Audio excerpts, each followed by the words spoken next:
turn to baseball for a couple of minutes. Indians are in the midst of a 6-game losing streak. With that pitching staff, I would have never thought I'd say 6-game losing streak for them, but that's what's happening. The offense has been terrible. How do you explain that, other than you knew going in there's 2 or 3 players playing the outfield who are not necessarily major league hitters?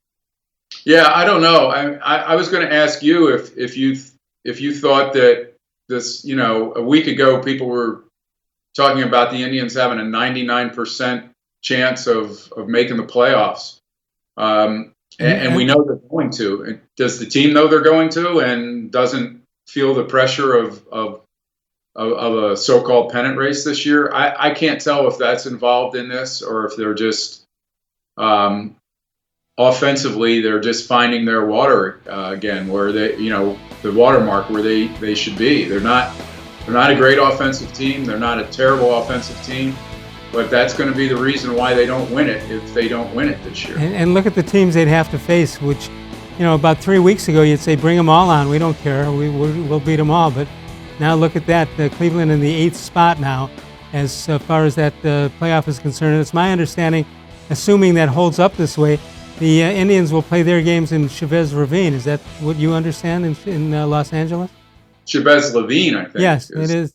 That's the West Coast version. Excellent. So, 9.5. Well, what do you think? I mean, is this the pitching staff that just isn't the pitching staff anymore, or it's the hitting that's keeping it that way? We see the dangers of relying too much on pitching, and are you gonna feel really good handing the ball to Bieber? Absolutely. Are you gonna feel really good handing the ball to Plesac? Okay. Carrasco? Savali? I don't know. I mean, it's hard to find another team in the league that has 4 strong starters, and I don't know that this team. I mean, maybe we've just overrated some of the young guys, not Bieber excluded. I mean, yeah, but also the go ahead. When you trade, Kluber and Bauer and Clevenger, and not that they've all been great since the trades.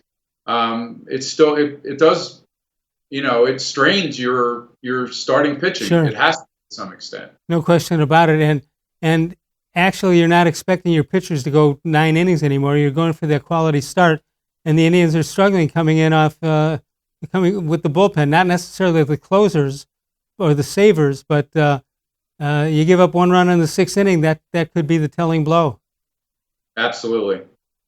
I mean, they've got time again, and we know that they're going to be there. They're going to be involved, and people will make the argument that all you have to do is get in and all of that again. But it helps to get in when you're playing well, I think.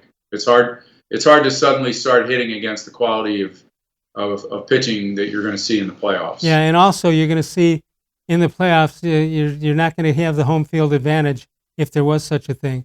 And so Cleveland's going to have to struggle that way also. So it looked good a couple of weeks ago. It doesn't look right now, but you're right. There's still some time to get it done. They currently hold the 8th seed in the playoffs.